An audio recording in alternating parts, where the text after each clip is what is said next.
All right, welcome everybody.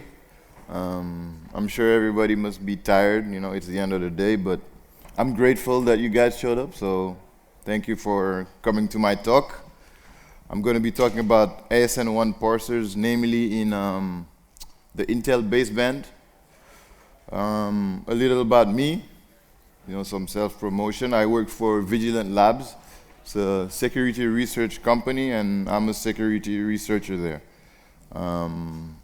My motivation for giving this talk was just to share some research that I'd done on this topic, because I'm probably, I don't know, just before I forget it forever, because I don't think I'm going to be working on this in the near future. So yeah, it was just a way to share with you guys. And originally, I thought this talk wouldn't be relevant because I wanted to use it as an excuse to visit Korea for ZeroCon, but unfortunately I couldn't go there, so I decided to give the talk here. So we're we're gonna see how it's gonna go. So just some prior work.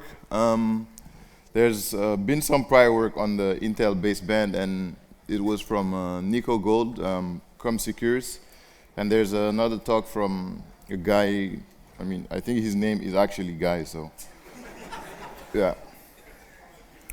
Let's talk about the Intel Infineon baseband.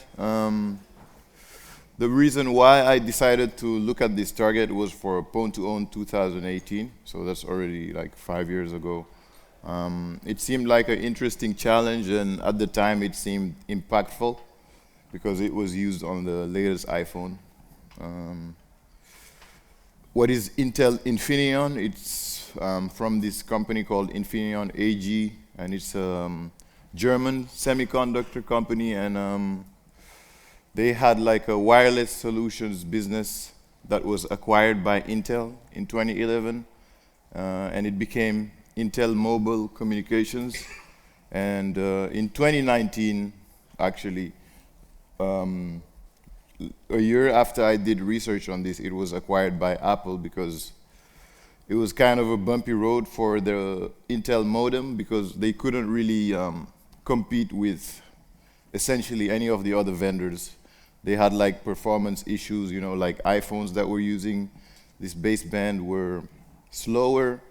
Their battery would run out faster and stuff like that. So they also tried to make 5G work.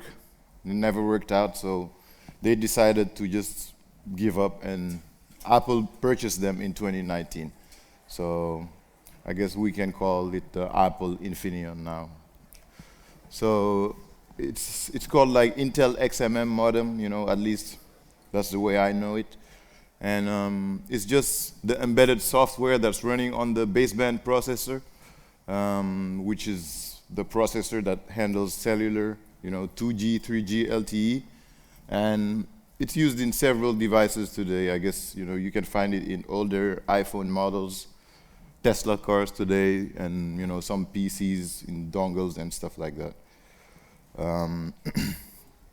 So the baseband firmware for the Intel Infineon can be found in the IPSW images. When you unpack them, you'll find it in firmware/sys_SW And yes, it is an ELF that you can just load in IDA, which is something that's pretty rare when you're doing research on firmware like this.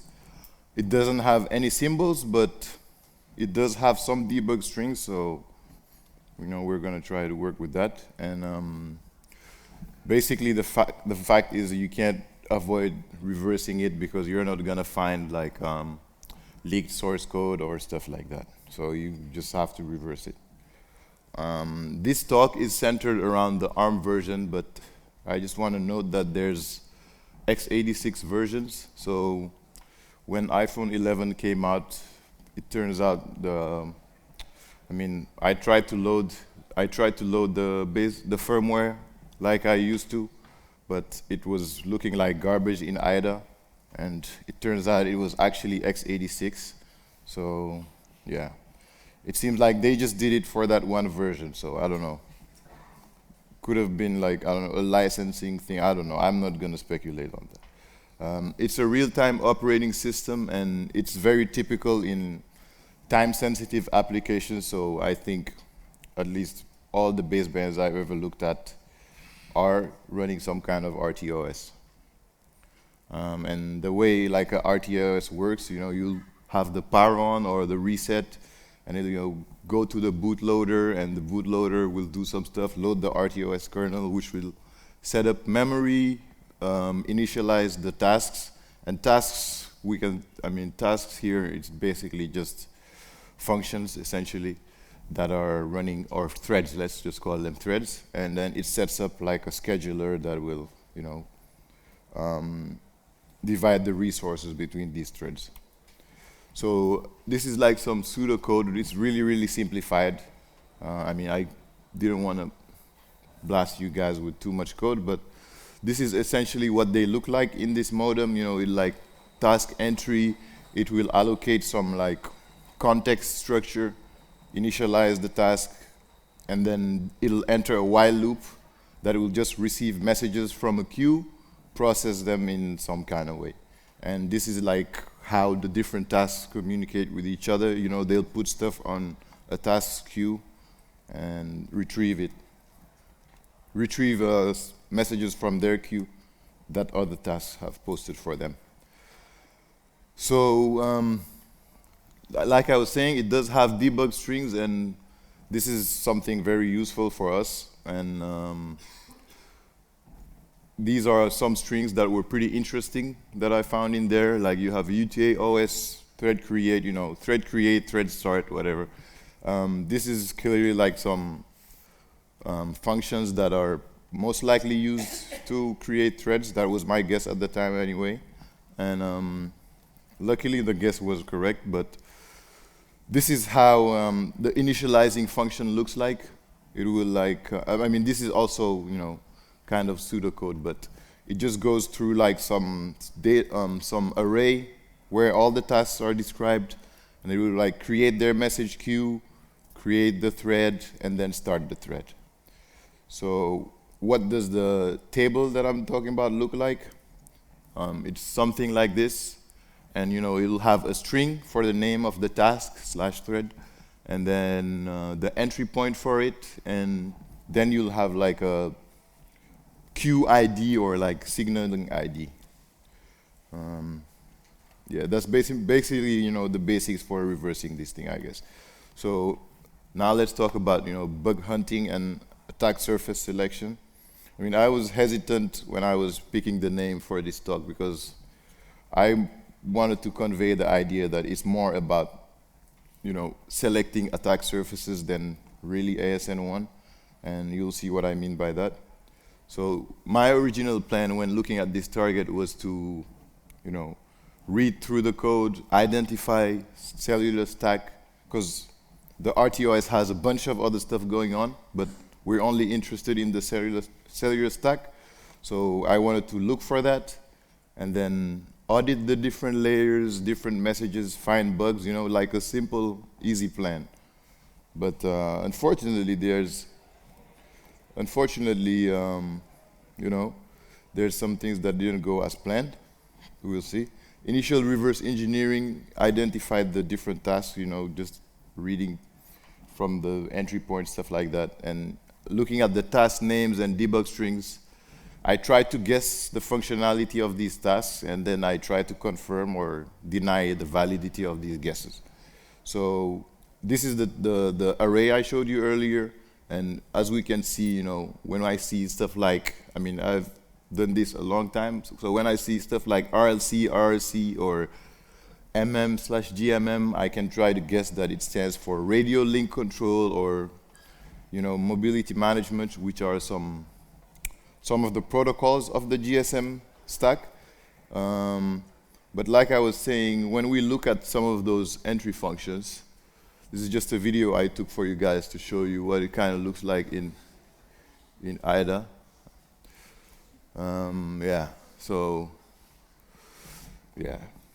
Basically you get the point. So it's just very, very huge functions. Might be like some compiler inlining. At first, I thought it was generated functions, but that didn't really make sense. So I think it's probably like some inlining or something going on, but it takes minutes to decompile these functions in IDA, and if you try to change the function prototype and then hit F5, you wait minutes again, so it wasn't really easy to work with this. So the original plan was not gonna cut it, so like I said, you can't avoid reverse engineering it because you don't have source, but we can try to find a way to guide it. And that's what I meant by attack surface selection. So instead of reading the code, let's just try to read like the GSM specs and identify complex features in there. And then, then we know what we're trying to find during reverse engineering instead of just looking at everything and trying to see if we find a buggy portion. So the GSM specs, we have different technical standards. This is just a list, but basically there's one for the core layer 3 of GSM. There's some that describe, for example, SMS, how they work, and there's another one that has this thing called supplementary services. So yeah, supplementary services piqued my interest, mainly because it was something that I had never looked at before. But basically what they are is just additional features in the spec that allow to enhance user experience. Telcos can customize their networks using supplementary services, and it just allows them to do things more than just receiving calls and sending texts. It has things like call forwarding, call holding, call waiting, stuff like that. And USSD, I know some of you might be familiar with that. And also has this thing called location services. And it uses ASN.1 to encode data. And when I saw that, I was like, that's pretty interesting, because I know there's been prior success stories from people looking at ASN.1 decoders, so that's when I was like, oh, maybe there might be something here. So for those that don't know, a little primer on ASN.1. It stands for Abstract Syntax Notation 1. It's just a notation that describes data structures, and it's developed by this thing called ITU. And it's used in it's used in telecommunications, but as some of you might know, it's also used like in parsing certificates, stuff like that. So, and it's just a data representation. So the key is that it defines the data and independent of its encoding, so it doesn't really describe what it should look like physically, but it does describe just the structure of the data. And it has various data types. There's primitive types, like you all know, the standard ones, integers, strings. It also has constructed types like sequences and sets. And the way it's designed is such that you can add existing fields to new data structures, when you update and stuff without breaking compatibility. And it's using these things that are called encoding rules, which is basically how do you convert the data structures to a physical representation. Those are the encoding rules. So just an example of what ASN.1 looks like. I mean, this is just a simple random ASN.1 definition. So just the person data structure, it's a sequence, and it contains various fields. As you can see, there's like integers, octet strings, which is just a string of bytes. And as you can see, some of them are constructed, like the address field. The address field is a constructed field with strings inside, etc. So as you can see, it can be as complex as you want it to be. So the things in brackets are called tags, and they just allow you to uniquely identify strings inside the ASN.1 message, I guess.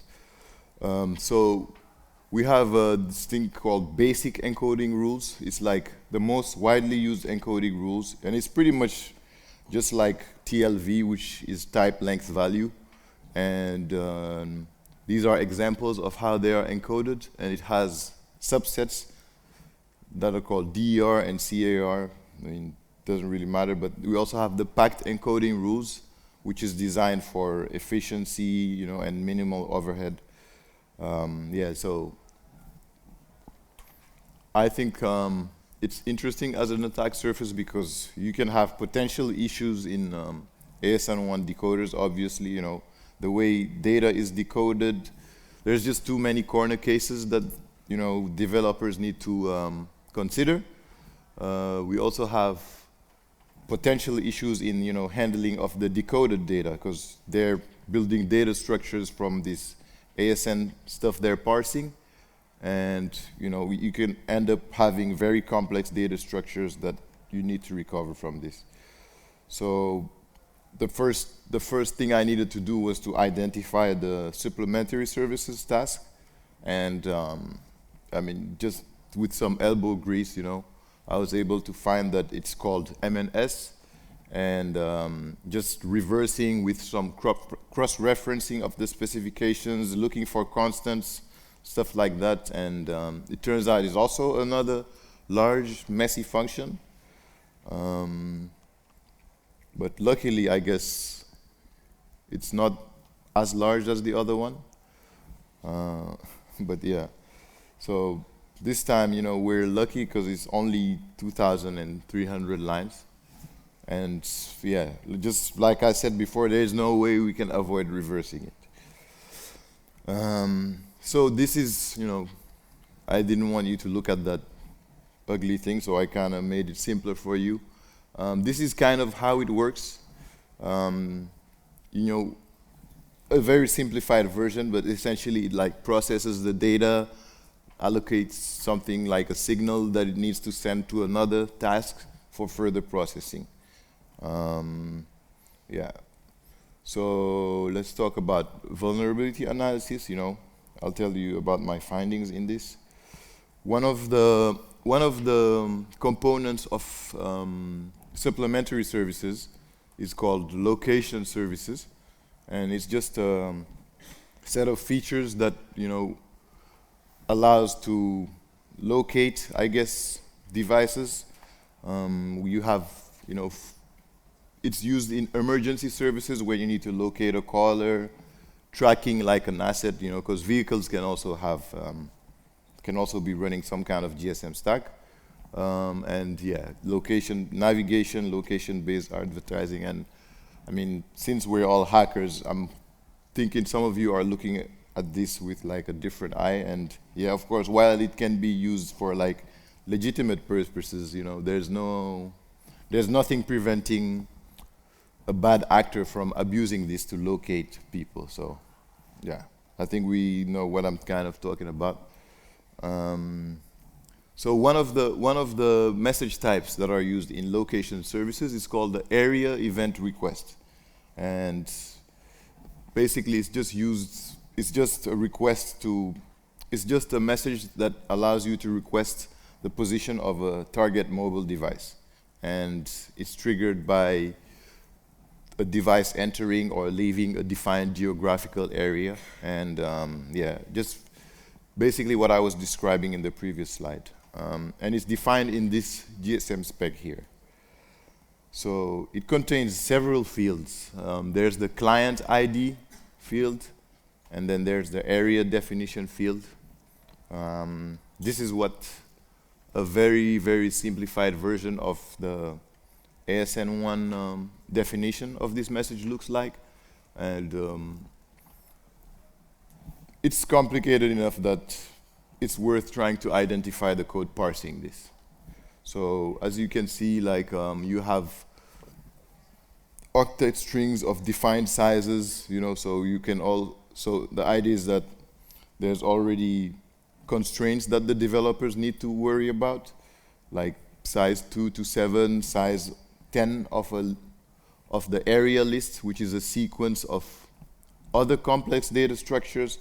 So yeah, I mean, anyway, so when I found the area that was when I found the area that was actually decoding this message type, I mean, the code certainly doesn't look like this, but I just kind of stripped it and simplified it. And yeah, so this is the simplest I could get it. I know it's a long function, but let's kind of read it together line by line. So there's this function that's called like ASN parse. It essentially just parses the ASN.1 message without any kind of understanding of the data behind it. And you have the number of AEIs that it stores in an output parameter, which is like just this data structure. And it will store, so you use, in one, there's this thing called like a jump context. And essentially, it's just the way the ASN.1 parser bails out you. So when it's decoding a message and something fails, it would just do like a long jump back to a previous place to avoid, I mean, just to bail out of decoding. There's the number of AEIs, which is the number of total parsed elements. And here, when we look at the loop, it just kind of loops through this thing without any kind of checking on this AEI. So that's already something that looked interesting. If we can control this number of AEIs, we can kind of make an unbounded loop. And if we look at 3, we have like a memset of size 7, but there's just a for loop right after that writing into the same buffer that's supposedly of size 7 without any kind of bounds checking. So basically, we have 2 bugs in this image. There's the first while loop, looping through an unbounded number of elements, and then we have the for loop, the inner for loop, which is writing data out of bounds in a 7 bytes buffer. So we have an OB and a buffer overflow, so we can attempt to exploit this. So in terms of exploitation, I guess the first thing I wanted to do was to find a way to debug the target. And on iOS, unfortunately, you don't really get any information except like a single line in the syslog that mentions the crashing address. And obviously, that's going to be really hard to work with. So after some research, I found that there's some older devices that are also running the Infineon baseband. You can find like older Asus phones, and they allow you to patch the modem and load it. There's no kind of checking, I mean, integrity checking or whatever.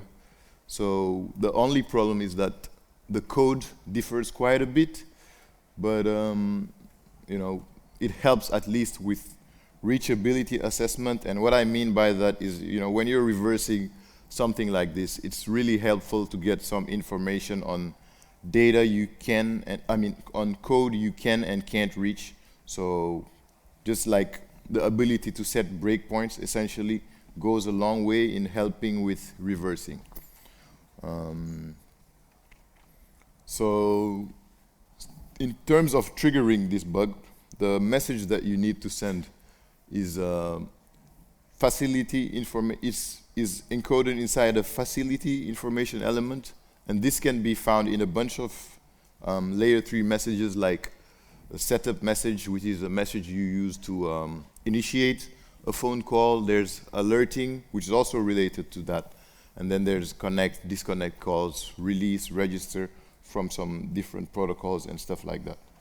So unfortunately, the first thing regarding this bug is that there's a limitation, because in GSM, you can't send messages that are more than 252 bytes.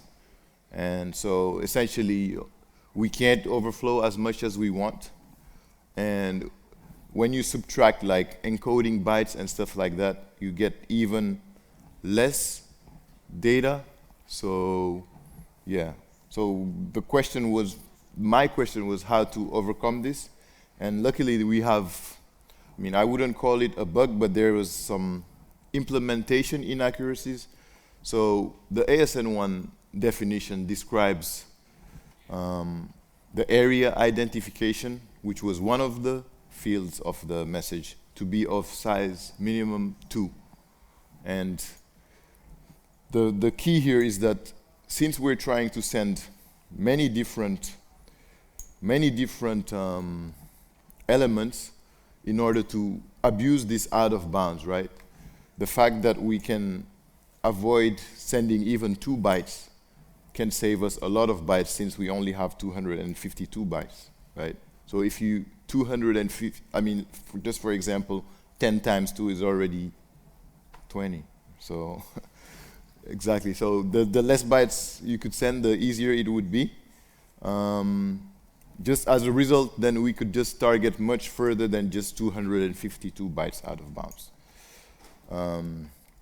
So the idea was to look for corruption candidates. This is essentially so remember when I was talking about the tasks and how they allocate a context object at the start, and this context object is essentially for the supplementary services task. You basically have like the parsed area event data, and a little below that you see this thing called I called it a QT. It's basically a pointer to some other tasks queue that this supplementary services task will use to send a message to that task. So when I saw that this was the layout of memory, I want to know what this send signal to queue thing actually does. Can we gain anything out of corrupting that dest q0 object? So luckily, it wasn't very relevant to look, because it just looked like this. So you have a magic at the start of this queue object, and then there's a function pointer that is called inside of it. Yeah, so there's no ASLR, and we control a pointer to this object. It's an easy win.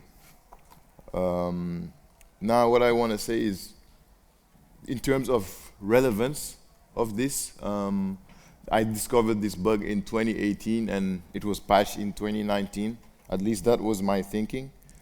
The bug had most likely been there for many years, I think, and it turns out that until very recently, it was only patched on x86 versions of the modem. Like, it was live and kicking on ARM versions, and we know that Apple acquired Intel. Like I said earlier, it acquired Intel, and could it be that they're trying to do something with this modem in the future? Yeah, so fortunately, it seems like I missed the O-Day drop by 1 day. But yeah, this is from yesterday's update is when they fixed this bug. So before, I also want to talk about Shannon baseband a bit, because like I said, this talk is about attack surface selection. And around the same time where I was working on this project, I noticed that the ASN.1 parser for Samsung had changed, and the code was clearly written by Samsung as opposed to being, third party or something, and it contained more bugs than lines of code. So that's just what I wanted to say about Samsung. Yeah, so the talk was a little short. I'm sure everybody was tired, so I didn't want to have people sleeping here. So my closing notes for this is, I don't know if this talk is relevant or not, but my guess is it might be soon. So yeah, that's it for me. And I want to say that we're hiring. We're a pretty cool company with cool guys working there, and we're looking for researchers basically doing any kind of hacking that's low level. And you can send an email here if you're interested. And yep, thank you for being here so late.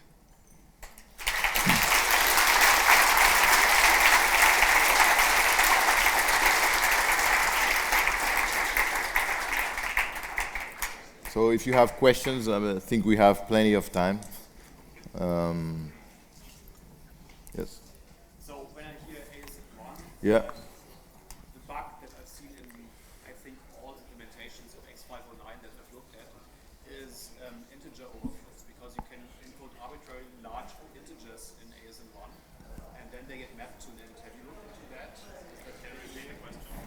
So the question is that, I mean, they mentioned that the bugs that they've seen in ASN.1 parsers is a lot of integer overflows because you can encode arbitrary length values in ASN.1, and yeah, I do agree because of the way they encode integers. They can be encoded with 1 byte or 4 bytes, and I did look into that, and it seems that they were kind of handling this because of the fact that you can only send 252 bytes. There's kind of checks around for at least an initial check that it's not going to be, I mean, XFFFFF. So, yeah. Any other questions?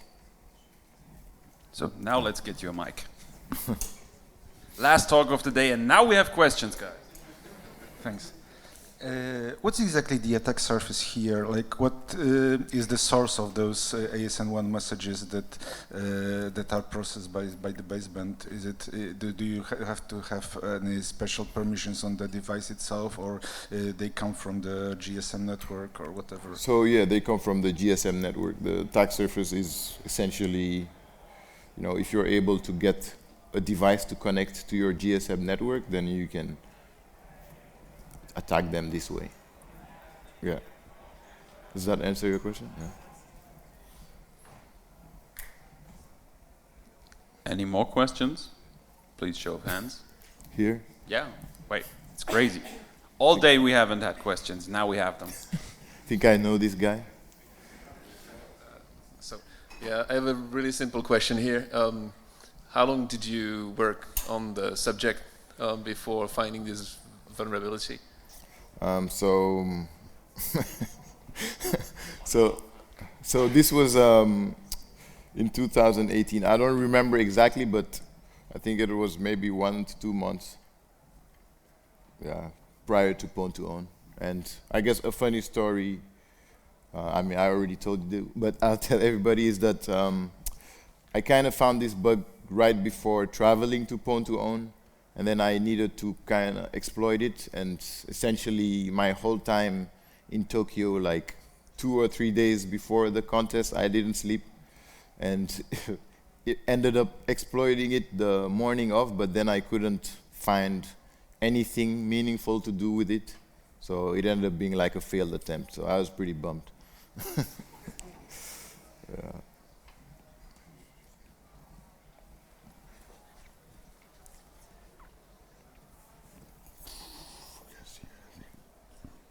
Hi, nice research. I was curious about the Q object. You mentioned that it has some magic at the beginning. Did you try to look for that magic? Like, is it some kind of no implementation? No, I didn't really look for that magic because the idea was that if you craft an object that just has that magic, then you'll pass the magic check and you can hit that function pointer. So yeah, I didn't really. I think it looks familiar. I think it's either thread X or nucleus. So yeah, so this baseband is running thread X indeed. Okay, thank you. So, anyone else want to give you more exercise? No. Come on, I haven't have enough. Okay. Good. With that, Thank you. I think, okay.